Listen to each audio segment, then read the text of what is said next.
একটা কথা বলি, শুনো বোন, যদি তোমার ডিভোর্স হয় বাচ্চা সহ, তাহলে দয়া করে ওই বাচ্চাটা তুমি তোমার স্বামীর কাছে দিয়ে আইসো, সাথে করে নিয়ে আইসো না। কিসের জন্য বললাম, এখন আমাকে অনেকে খারাপ ভাববেন, কথাটা আমি ক্লিয়ার করে দিচ্ছি। একটা বোন আমাকে আজ কয়দিন থেকে মেসেজ করতেছে, বোন আমার কথাগুলো একটু তুলে ধরেন, আমি নিজের কষ্ট সহ্য করতে পারতেছি না।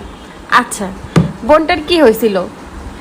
সে একটা সন্তান নিয়ে বাবার বাড়ি চলে আসছে, ডিভোর্স হয়ে গেছে, মানুষের বাড়ি বাড়ি কাজ করছে, করে ওই সন্তানকে মানুষের মতো মানুষ করছে, পড়াশোনা করাইছে, উচ্চশিক্ষা দিয়ে বিদেশ পাঠাইছে। আর দিন শেষে সেই সন্তান চাচির কথা শুনে, দাদা দাদির কথা শুনে, বাবার কথা শুনে। সে বোন এটাও বলছিল, বোন এতদিন আমার কাছে মানুষ করছি, কোনোদিন সে দাদা দাদি কিংবা বাবা 1 টাকাও খরচ দেয় নাই, আমি মানুষের বাড়িতে কাজ করে তাকে মানুষ করছি।